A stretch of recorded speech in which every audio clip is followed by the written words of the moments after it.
ఏ శుభకార్యానికైనా శుభారంభం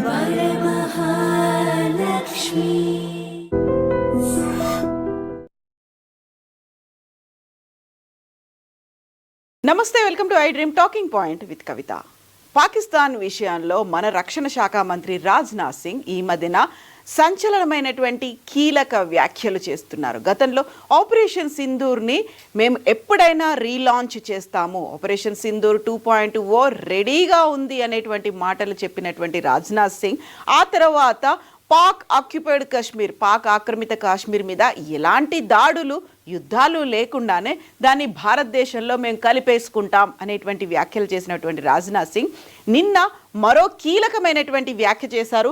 అందులోనూ పాకిస్తాన్కి సంబంధించి అతి కీలకమైనటువంటి సింధ్ ప్రావిన్స్, ఆ దేశంలోనే రెండవ అతిపెద్ద ప్రావిన్స్ అయినటువంటి సింధ్ ప్రావిన్స్ని అక్కడ సరిహద్దులు చెరిగిపోవచ్చు, సింధ్ ప్రావిన్స్ మన భారతదేశంలో ఎప్పుడైనా కలవచ్చు అంటూ నర్మగర్భమైనటువంటి వ్యాఖ్యలు, చిరునవ్వుతో చెప్పినటువంటి వ్యాఖ్యలు అనేవి ఇప్పుడు అతి కీలకంగా సంచలనంగా మారాయి. అందులోనూ నిన్న సింధ్ సమాజ్ సమ్మేళన్కి సంబంధించి ఢిల్లీలో ఒక సమ్మేళనం జరిగింది, ఒక మీటింగ్ జరిగింది. అందులో రాజ్నాథ్ సింగ్ ఈ సింధ్ ప్రాంతం గురించి చాలా కీలకమైనటువంటి వ్యాఖ్యలు చేశారు.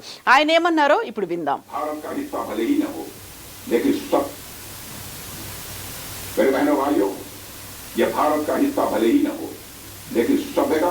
सभ्यतागत रूप से सिंध हमेशा भारत का हिस्सा रहेगा और जहां तक जमीन की बात है तो बॉर्डर तो बदल सकते हैं, क्या पता कल को सिंध भारत में फिर से वापस आए.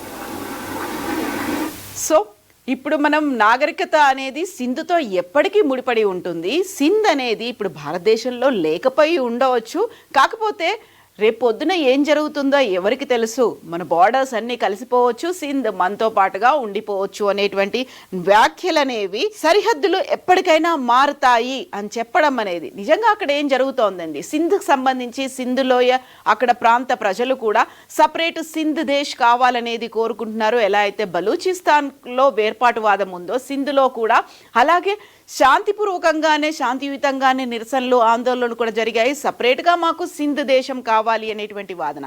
ఇప్పుడు సడన్గా రాజ్నాథ్ సింగ్ ఆ వ్యాఖ్యలు చేయడం వెనకాల, గతంలో కూడా బలూచిస్తాన్ వెనకాల భారతదేశం ఉంది అన్నట్టుగా ఇప్పుడు రాజ్నాథ్ సింగ్ చేసినటువంటి వ్యాఖ్యల మీద కూడా పాకిస్తాన్ యాక్చువల్గా మండిపడుతోంది.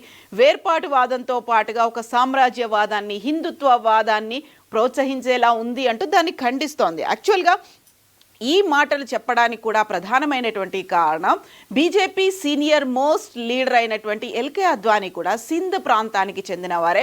ఆ తర్వాత 1947లో దేశ విభజన జరిగినప్పుడు మెజారిటీ హిందువులు అక్కడి నుంచి భారతదేశానికి వచ్చారు. అలా వచ్చిన వారిలో ఎల్కే అద్వానీ కూడా ఉన్నారు. ఎల్కే అద్వానీ తన బుక్లో సింధు గురించి ఒక ప్రామినెంట్గా మెన్షన్ చేశారు అనేటువంటి మాటని సింధ్ సమాజ్ సమ్మేళనంలో రాజ్నాథ్ సింగ్ చెప్పారు. 1947లో భారత్ పాకిస్తాన్ నుంచి విడిపోయినటువంటి ఆ ప్రాంతానికి సంబంధించి ఆయన తన బుక్లో రాశారు అనేటువంటి సింధ్ ప్రావిన్స్ ప్రస్తావన గురించి చెప్పారు. ఇండస్ నది అంటే దాన్నే సింధు నదిగా మనం భావిస్తూ ఉంటాము. ఇండస్ నదిని హిందువులు పరమ పవిత్రమైనటువంటి నదిగా భావిస్తుంటారు. సింధులోని చాలామంది ముస్లింలు కూడా ఈ నీటిని పవిత్రంగా భావిస్తూ ఉంటారు. మక్కాలో ఉన్నటువంటి అబ్ ఈ జంజాన్ నదితో ఈ నదిని పోలుస్తూ ఉంటారు అనేటువంటి వ్యాఖ్యల్ని రాజ్నాథ్ సింగ్ చేశారు.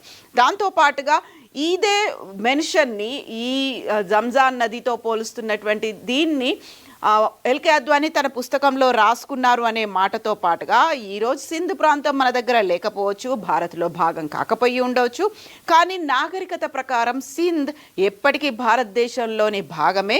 సరిహద్దులు మారుతాయి, ఎవరికి తెలుసు, రేపు సింధ్ మళ్ళీ భారత్లో కలవవచ్చు. ఇండస్ నదిని పరమ పవిత్రంగా కాపాడుతూ వస్తున్నటువంటి సింధులోని ప్రజలు ఎప్పటికీ మా వాళ్లే, మన వాళ్లే. మనం ఎక్కడున్నా, వారు ఎక్కడున్నప్పటికీ మనము వాళ్ళంతా ఒకటే అనేటువంటి వ్యాఖ్యల్ని రాజ్నాథ్ సింగ్ చేశారు. కరెక్ట్గా ఇది నిన్న చేసినటువంటి వ్యాఖ్య సెప్టెంబర్ 22న కూడా మొరాకోలో జరిగినటువంటి ఇండియన్ కమ్యూనిటీ సెంటర్లో ఏర్పాటైనటువంటి సమావేశంలో కూడా రాజ్నాథ్ సింగ్ ఇంకో కీలకమైనటువంటి వ్యాఖ్య చేశారు. అది పాక్ ఆక్రమిత కాశ్మీర్, పాక్ ఆక్యుపైడ్ కాశ్మీర్కి సంబంధించి భారతదేశం దాన్ని ఎలాగైనా స్వాధీనం చేసుకుంటుంది, దానికి యుద్ధాలు కానీ దాడులు కానీ పోవచ్చు అనేటువంటి ఒక ధీమాని వ్యక్తం చేశారు. పీఓకే లేని ప్రజలు స్వాతంత్రం కోసం డిమాండ్ చేస్తున్నారు.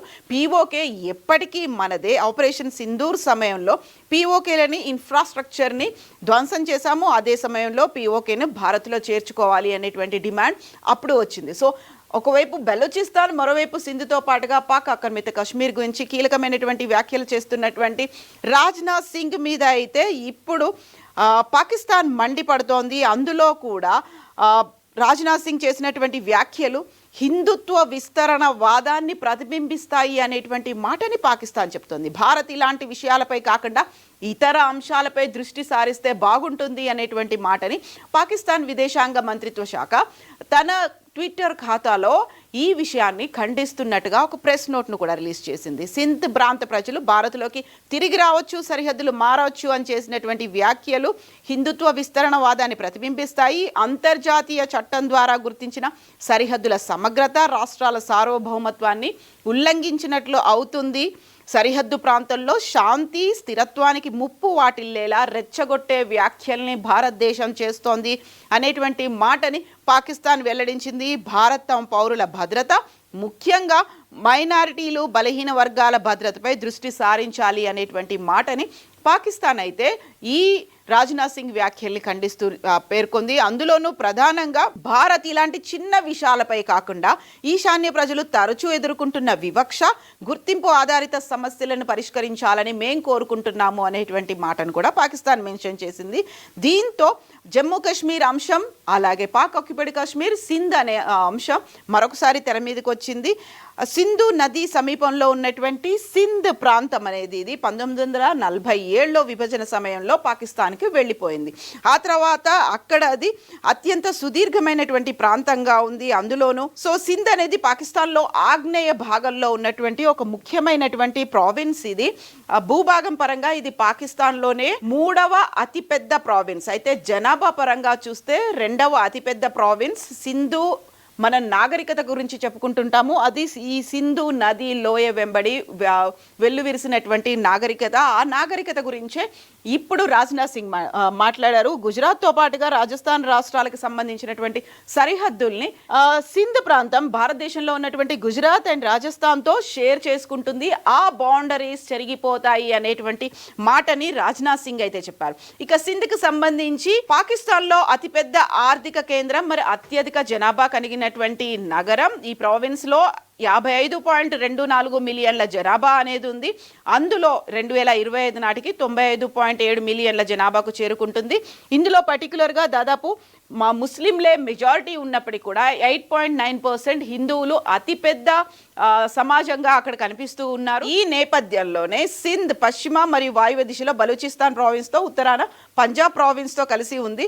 సో ఈ వ్యాఖ్యలు చేసిన తర్వాత సింధ్కి సంబంధించి అక్కడ అయితే ఒక ఆనందం అనేది కనిపిస్తుంది. భారతదేశంలో తాము కలవబోతున్నాము అనేటువంటి ఒక సంతోషం అయితే అక్కడ కనిపిస్తున్నప్పటికీ ఇప్పుడు చేసినటువంటి ఈ వ్యాఖ్యలు అనేవి చాలా తీవ్రంగా తీసుకుంటోంది పాకిస్తాన్.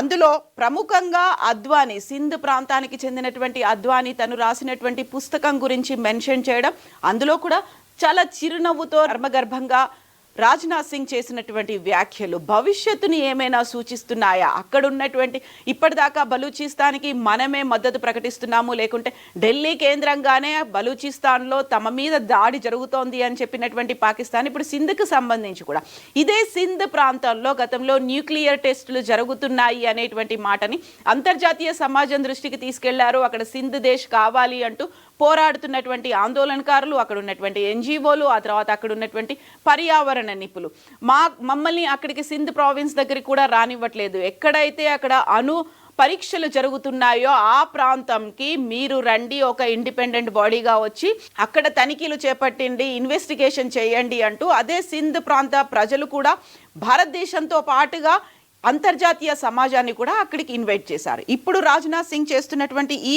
వ్యాఖ్య అనేది చాలా కీలకంగా మారింది. At the same time Pak ఆక్రమిత కాశ్మీర్ గురించి 2 నెలల క్రితమే చేసినటువంటి వ్యాఖ్యలు, అందులోనూ ఆపరేషన్ సింధూర్కు సంబంధించి రాజ్నాథ్ సింగ్ పదే మెన్షన్ చేస్తూ వచ్చినటువంటి వ్యాఖ్యలు కూడా ఇప్పుడు భారతదేశం ఏం చేయబోతోంది? పాకిస్తాన్ నిజంగానే ముక్కలైపోతుంది. ఒకవైపు బలూచిస్తాన్, మరొకవైపు సింధ్. దీంతో పాటుగా ఇప్పటిదాకా పాక్ అనేది అక్కడ టెర్రరిస్టులని పెంచి పోషిస్తోంది. అక్కడ ఆర్మీ క్యాంపులు ఎంతైతే ఉన్నాయో మిలిటరీ బేస్ క్యాంపులు కూడా ఎక్కువగానే ఉన్నాయి. అందులోనూ ఆపరేషన్ సింధూర్ తర్వాత 9 మిలిటరీ బేస్లని మేము అక్కడ ఉన్నటువంటి ఎయిర్ బేస్లని ధ్వంసం చేశామని చెప్పడంతో పాటుగా అక్కడ ఉన్నటువంటి మెయిన్గా ఏవైతే ఉన్నాయో జైషే మహమ్మద్, లష్కర్ ఏ తోబియా ఇలాంటి వాటి మీద కూడా మేము అటాక్ చేశామని చెప్పిన తర్వాత స్వయంగా టెర్రరిస్టులని పెంచి పోషిస్తోంది పాకిస్తాన్ అన్నప్పుడు పాకిస్తాన్లో అతి కీలకమైనటువంటి ప్రాంతం పెషావర్లో ఈరోజు 2 సూసైడ్ బాంబింగ్లు అనేవి జరిగాయి. ఇప్పటికైతే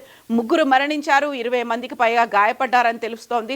అక్కడ ఉన్నటువంటి పారా మిలిటరీకి సంబంధించినటువంటి ఫ్రాంటియర్ బేస్ మీద 2 బాంబర్లు, సూసైడ్ బాంబర్లు అటాక్ చేశారు. సో ఇప్పుడు అక్కడే అంతర్గతంగా మిలిటరీ ఆధీనంలో ఉన్నప్పటికీ, ఆర్మీ ఆధీనంలో ఉన్నప్పటికీ ఆ పాకిస్తాన్ పెంచి పోషిస్తున్నటువంటి మిలిటెంట్లు అయితే, ఉగ్రవాదులు అయితే పాకిస్తాన్ మీద అటాక్ చేస్తున్నారు. ఈ మధ్య కాలంలో ఈ 10 రోజుల కాలంలోనే ఇలా సూసైడ్ బాంబర్లు పాకిస్తాన్ మీదనే అటాక్ చేయడం, అక్కడ ఉన్నటువంటి స్థానికుల్ని కావచ్చు, అధికారులు, ప్రజల మీద అటాక్ చేయడం అనేది ఇది వరుసగా రెండోసారి. కొద్దిసేపటి క్రితమే పెషావర్లో అలాంటి అటాక్ కూడా జరిగింది. ఒక రకంగా ఇంటర్నల్ క్రైసిస్ ఉన్నాయి, ఎక్స్టర్నల్గా పిఓకతో కూడా ఫైట్ చేస్తోంది. మరోవైపు భారతదేశం మీద దాడి చేసే ప్రయత్నాలు కూడా చేస్తోంది పాకిస్తాన్. అందులోనూ సింధ్ మీద రాజ్నాథ్ సింగ్ చేసినటువంటి వ్యాఖ్యలు ఈ సమయంలోనే చాలా క్లియర్గా మారాయి. అందులో మొరాకోలో జరిగినటువంటి మీటింగ్లో సెప్టెంబర్ 22న పీఓకే గురించి రాజ్నాథ్ సింగ్ మాట్లాడినటువంటి మాటలు, పీఓకే ప్రజలు భారత్లో కలిసేందుకు ముందుకు రావాలని ఒక సందర్భంలో ఆయన చెప్పారు. పాకిస్తాన్ మాదిరిగా తాము వారిని విదేశీయుల్లా కాకుండా సొంత మనుషుల్లాగానే పరిగణిస్తున్నాము అనే మాట. పాక్ ఆక్యుపైడ్ కాశ్మీర్ ఎప్పటికైనా మన సొంతం అవుతుంది, దానికోసం దాడులు, యుద్ధాలు చేయాల్సినటువంటి అవసరం లేదు, దానంతట అదే తిరిగి భారత్లో చేరుతుంది అనేటువంటి మాట. సో ఎక్కడా కూడా ఇక్కడ యుద్ధానికి సంబంధించి కావచ్చు ఏది మాట్లాడకుండానే సైలెంట్గానే అటు సింధుతో పాటుగా పీఓకే కూడా మనలోనే కలిసిపోతోంది అనేటువంటి మాటలు. ఎట్ ద సేమ్ టైం మళ్ళీ ఆపరేషన్ సింధూర్ 2.0 రీలాంచ్ ఎప్పటికైనా జరగవచ్చు అని రాజ్నాథ్ సింగ్ చేస్తున్నటువంటి వ్యాఖ్యలు ఇవన్నీ కూడా భవిష్యత్తులో ఇంకేదో జరగబోతోంది. అది ఒకవేళ పాకిస్తాన్ కనుక రెచ్చగొట్టితే ఆపరేషన్ సింధూర్ 2.0 జరుగుతుంది, లేకపోతే శాంతియుతంగానే ఈ 2 ప్రాంతాలు భారతదేశంలో కలిసిపోతాయి అనేటువంటి వాదనలు కూడా, అభిప్రాయాలు అనేవి ఇప్పుడు సోషల్ మీడియాలో వినిపిస్తున్నాయి. యాక్చువల్గా రాజ్నాథ్ సింగ్ చేసినటువంటి ఈ వ్యాఖ్యల్ని మీరు ఎలా చూస్తున్నారో కామెంట్స్ రూపంలో తెలియజేయండి. నిజంగా ప్రస్తుతం ఉన్నటువంటి సమాజం దేనికి ప్రయారిటీ ఇస్తుంది? ఆర్థిక సంబంధాల చుట్టూ మాత్రమే తిరుగుతుంది.